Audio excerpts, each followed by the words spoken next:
Love Life, featuring your hosts Rebecca Detman and Jane Donovan. The sun shines bright as it moves across my face. I feel the light. I surrender all outcomes to the universe, which always has a greater divine plan than I do. Welcome to Love Life. I'm Rebecca Detman. And I'm Jane Donovan. And we've got some very noisy birds outside the window, so can you just bring those in as part of the atmosphere? And it's tranquility, peace, love. They're kind of squawking a bit, but we'll go with it. If you hear some funny noises, it's the birds. I'm just putting a disclaimer in.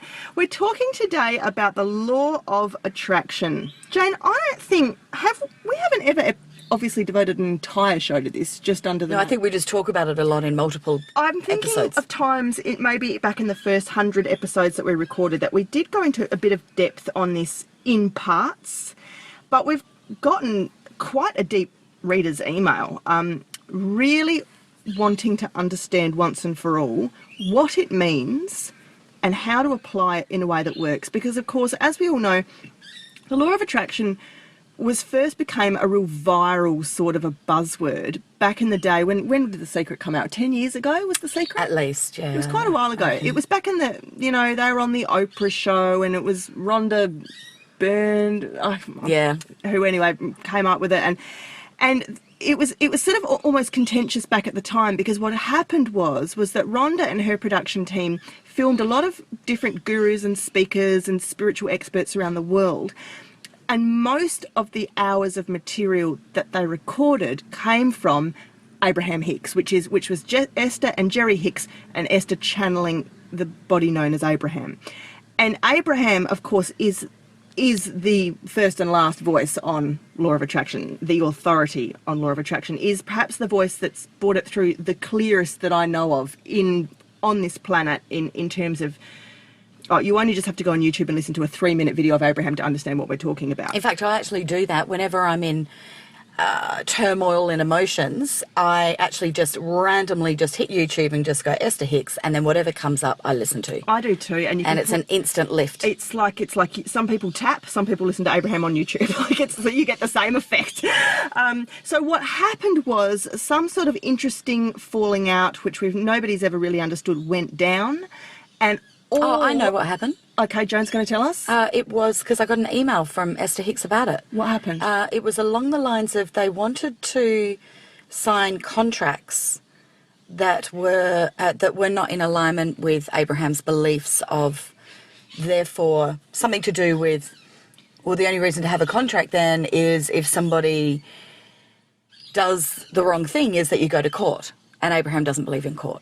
So it was along those lines. You might have to do your own research, but that was a long time ago. The point being is that what ended up happening was that all of the hours of Abraham Hicks material got removed from the final cut of The Secret, the video. I actually got the original one. I've actually got a director's signed copy. So you can get the original. But the problem is that most of the world, all of the world, saw the edited result. Yeah. And when you try and talk about the Law of Attraction and you do it without Abraham, it's a bit like trying to talk about the theory of relativity without mentioning Einstein. You kind of can't have one without the other because they're so integral. So as a result, the bare bones of what they were trying to communicate were there, but it wasn't expressed as clearly and vibrationally aligned and articulately, I feel, that it could have been. And as a result, many, many, many people have ended up being extremely confused about a concept which is a universal law. It is completely real, and all of us are living proof that this is a real law every single day of our lives.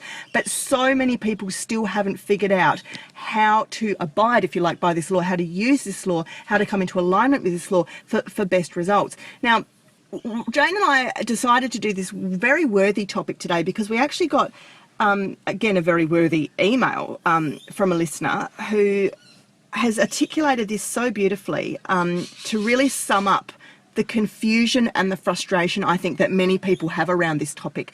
So I'm going to read the whole paragraph that she sent. It's a little bit long, but I think that it gives you an idea of the ways that people hit roadblocks when they try to use the Law of Attraction. So, and I quote, she says, "I'm still struggling getting my mind around the amazingness that is the Law of Attraction. I think that is only one element that is still tripping me up. time. Time in general has always been a concept that has been a total mind melt for me. But in this case, I'm struggling to get my mind around how long things should take. Some places I have seen it written that I should write down specific time, e.g. on Sunday the 24th of April I'm so excited about receiving a new car, etc., etc. And other places say I shouldn't worry about time. These things will turn up when Mother Nature and the universe knows I'm ready for it, I think. But I'm really not sure. This part of it really confuses me. The secret philosophers said that that makes no difference to the universe. As far as it is as far as it is concerned, it takes the same amount of energy and time to bring into our life a cup of coffee as a luxury holiday, and that it's our programming that tells us that one is harder and takes longer to attract.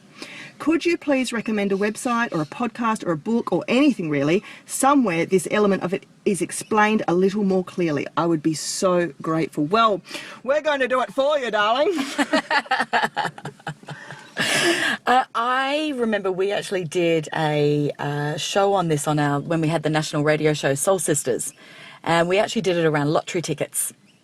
And I remember saying, when you go to buy a lottery ticket, if you don't really deeply believe that you could win this, you're wasting your money.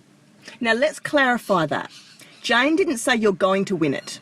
She's saying you believe that it's possible, it's completely achievable, and that you are completely in alignment with the possibility, that's not even quite the right word, with the reality, the realness of this being a completely achievable exchange. Yes, exactly. So the problem with lottery tickets is that most people know they're not going to win. And you hear people going, oh, well, there's another $10 handed over, but hey, got to be in it to win it. It's like, you're not going to win it. You're just not. You have to be in vibrational alignment. So one of the biggest pieces that's missing from understanding the law of attraction is understanding the law of vibration. So whatever you are vibrating at will be attracted to you. So if you're in an angry mood, you're going to get more angry stuff happen to you. So I'm actually right at the moment as we're recording this, I'm in a bit of turmoil at the moment of going through some various different changes. Some are things I'm trying to change myself. Others are things that are just happening to me that I'm going for the ride. And so I've got a real yin and yang thing going on of some really cool stuff and some really bad stuff. So much so that I'm sitting in the car waiting for Beck and somebody just hit the back of my car today. So I'm really in alignment with some turmoil. So until I come into a greater place of peace, a greater calmness, I'm still going to have more turmoil going on in my life. So I've got to be vibrationally in alignment with that which I desire. So when you want to win the lottery, you have to be in complete alignment with what that means. Now, what does that mean? Does it mean, oh my God, well then everybody I know is going to be coming around and wanting money off of me and that's going to stress me out? Don't buy the lottery ticket. You're not in alignment with the outcome. Unless, of course, it's your soul lessons to go through this and you're ready for the big sledgehammer if you're going to go through it. If you feel in alignment with everything that experience could bring to you and you truly, deeply believe it can happen, then it can happen. So people ask for so many different things. So some people might say, I've written a book and I really want it to get out there and I want to be famous. And, I want to be a Hay House speaker and on stage and presenting it. And other people will say, I want the dream house on the coast, 2-story. I can see the weatherboard, I can see the garden. That's just what I want, with the driveway and the 2 cars. Other people will say, I picture the perfect man. I can see his hair colour, his height, his job, his everything. And other people might have really, really, really small, actually another area I was going to say is health. Some people might say, I want my tumour cured, I want my cancer cured, I want my strep throat to go away, I want whatever it is. And other people will bring it back down to a very, very, very small, simple level and they'll say, I just want today to be a good day because I've been so stressed lately and life's been really hard. Or I just want things to go well when I have that really tricky meeting at 4 o'clock with my lawyer or my doctor or whatever. Now this goes back to the email that we got from the listener who says, apparently according to the universe, a cup of coffee is no different from winning a luxury holiday. Like I say, a free cup of coffee or a free holiday, let's say. There is actually no difference between the huge mansion, the amazing soulmate, the book career, and just the need to have a good day or to get through a meeting. There is no difference to the universe. There's no quantifying measurement there in terms of something being harder or easier or less or more or worth more than another. It's just that as humans, we tend to come out with an enormous amount of fears and blocks connected to things, and what we perceive to be harder and bigger, the bigger and deeper the fears and blocks are going to manifest. It's probably more achievable for somebody to walk out of the house in the morning and think, it is possible I could get a free cup of coffee somewhere today. You're more likely to believe that than you are that you're going to manifest the dream home free. That's right. Whereas holiday. Not many people would really have the spiritual mastery to step out of their house in the morning and say, I believe that sometime in the next 24 hours it is entirely possible for me to get my dream home on the coast, just like that, it's going to fall on my lap. I mean, it is entirely possible. There aren't very many people on the globe who are really exercising this level of spell casting, if you'd like to call it that, because it's pure magic. To be able to manifest instantly and to, you've met people like that, haven't you, Jen? I've met people who can. Yes. It's interesting, though, when we interviewed Gay Hendricks in episode 100 of our podcast series, because he talks about what happens when everything you've ever wanted arrives, which it sometimes can do when your self-worth still hasn't quite got there yet. But, of course, what happens is you lose it then straight away, or you sabotage it straight away. So there's that element going on as well. Yeah, it's interesting the number of people that have won huge amounts of money that then are broke 6 years later 18 months later. Really quick, they're broke. Yeah. And they're back where they are because it's about your comfort zone. So the other thing to think about with manifesting is about time, is that I have always been very controlling, and I found that my manifesting ability increased when I surrendered the control. So I really had to look at where I was being controlling in my life, which was every single area, and look at how I could change that about me and start to relax more in it. And as I did, I found things started to manifest easier. So prior, I had my timelines. I'm going to have this done by this date, and it's going to be this opportunity will present by this day, and this is going to happen on this day. And when it didn't happen, I was pissed off. I wasn't really happy about that. And so I had to really look at why it was. When I started to really clearly look at what was the goal that I had in mind, what was my intent, what was my desire to manifest, and then what I actually did get from the universe in a different time, every single time, bar none, the universe did it better than I had planned. And so examples can be when you're in conflict with somebody and it keeps going on and on and on, and you think you've got the answer and they think they've got the answer, and the conflict keeps going. But when you surrender for something to be for everybody's highest good, along it comes, and it's a solution that is way beyond what I could have come up with, or potentially the other person. Every time. Yeah. So you think, you might want the new car, but maybe your current car's got something to teach you yet that if you've got the new car, you're going to miss on that. Who knows? There is the who knows, we don't know. So there has to be a surrender to true knowing that the universe always has a better plan than you have. And that takes some courage to be able to allow that to happen. But you've simultaneously got to turn up with the action. And that is the action that's within attraction. And I think that was a big part that was missing from The Secret. It said, yes, put your request out to the universe and then surrender and let it happen. But you still have to show up. And that's why, Becky and I talk so much about rituals and ceremonies and setting of intent, because all of those things are, whenever you're doing that, you're coming into alignment with your desire. And it's like if you think of it as a pot, that every time you have ceremony around what you desire, or you have thought process, or you have a fantasy emotional escape to what it is that you're desiring, you're putting more of that energy, of that vibration into the pot. And as that pot gets fuller of that vibration, you're now in, as Esther Hicks would say, as Abraham would say, you're now in the vortex where you are now able to connect with the manifestation of such. But if you're not in alignment, if you're not spending the time with action to manifest it, you're out of the vortex. And all of your stuff sitting in the vortex waiting for you to get into the vortex so you can get it. So I want to clarify something here about wishing versus vibrating. Ah, good one. Yeah. So years ago, when The Secret first came out, a friend of mine who is very spiritual and spiritually open-minded, but extremely blocked on the earth plane.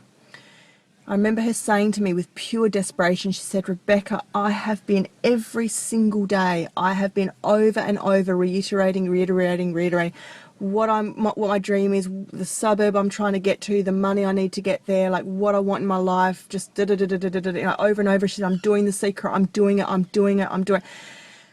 And back then I didn't really have the answers. I was like,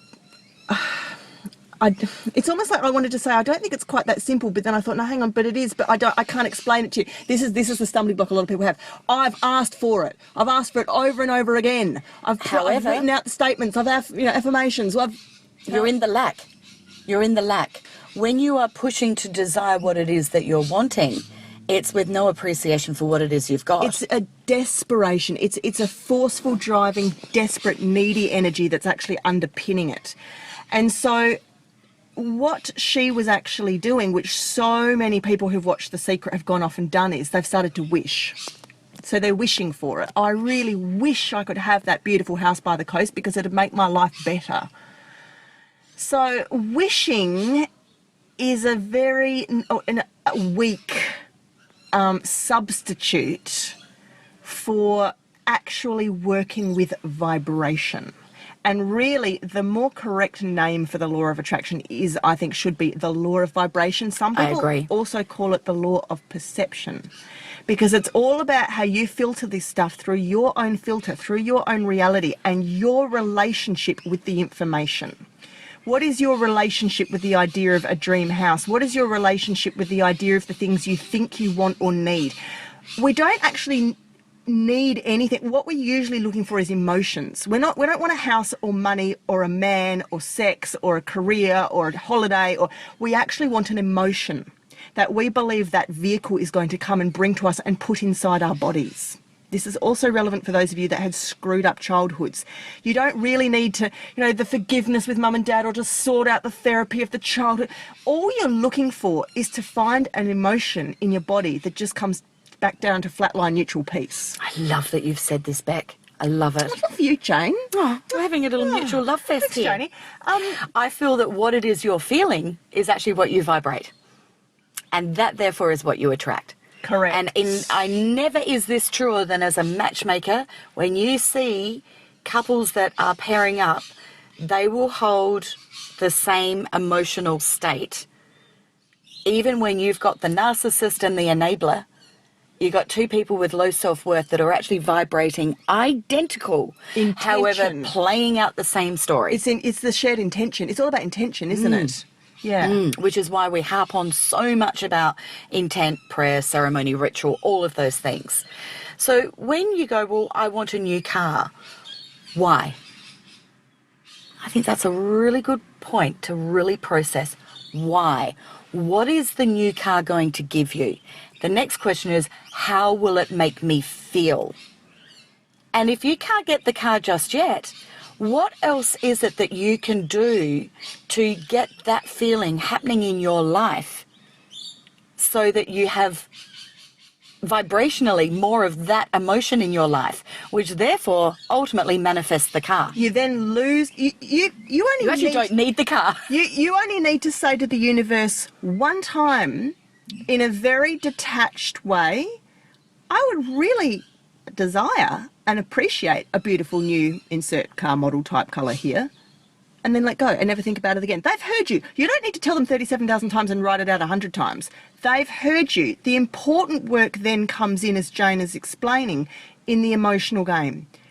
Because if owning a Porsche, Ferrari, Maserati, Nissan, whatever it is what you feel you need to feel freedom, or what you feel you need to feel pride or achievement, then it is the emotion that it is your job to come into alignment with in your everyday life in the next 24 hours. You can do that by meditating. You can easily sit down for 5 minutes and think of a time in your life when you genuinely felt pride, freedom, achievement, whatever the word is, the emotion is. Recall it. The memory and reality, they know no different to each other. Whatever you bring up in your imagination brain, your recalling memory brain, the brain actually thinks is real. So you go back into that feeling. And you go back into that feeling as many times as you need to and look for evidence in your life over the next few weeks as to how this state can be real and achievable and possible for you at any moment. You can call it up and fill up that love tank and put it in. This is almost like mirror work or shadow work. It's a similar concept in that, you know, we've harped on in other episodes about when you meet somebody that you really like, name the 3 qualities they are that you like in them. They are the 3 qualities you're wanting more in your life. It's actually just another game like that. Name the qualities from the car. What is the house in that suburb going to be bringing you? What is it it's going to make you feel? What is it that to have more clients, to have more money, to have greater health, what is it going to make you feel? Is it going to make you feel successful, clever, funny, unique? Is it going to make you feel safe?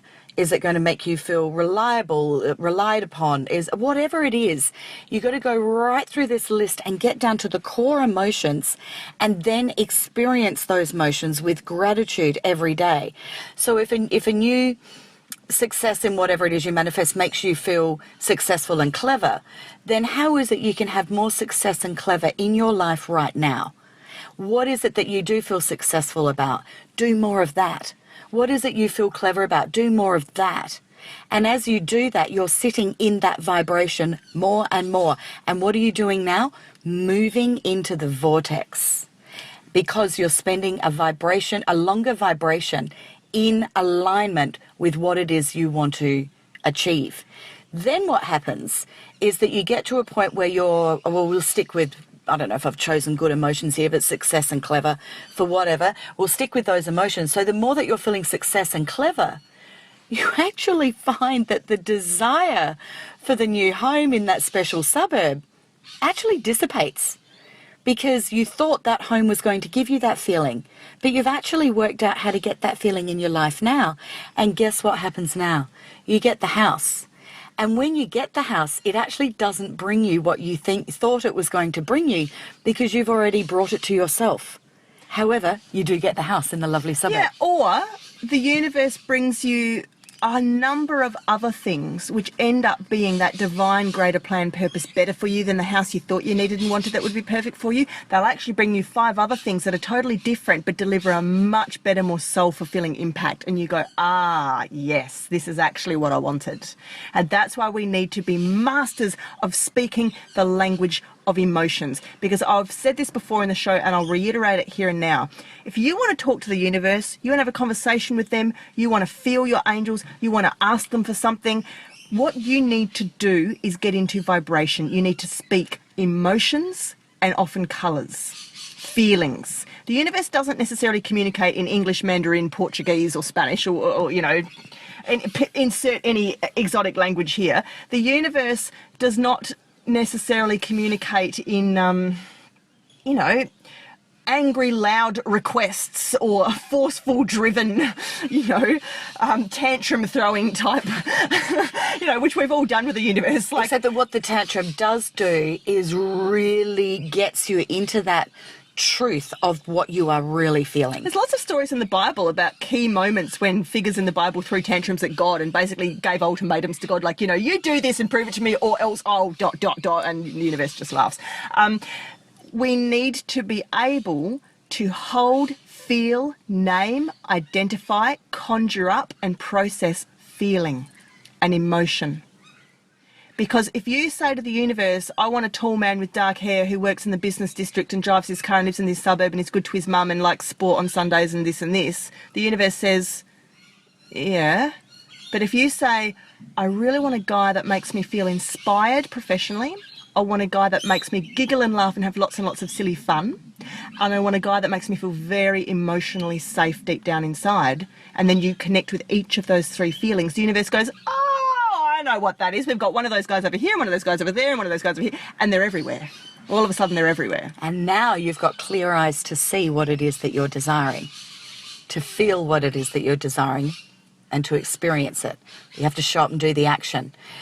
The other thing I wanted to talk about too, though, is that I think we need to talk about the subconscious mind too. We do so badly. Yeah. Go. All right, it's going to be quick. Yeah.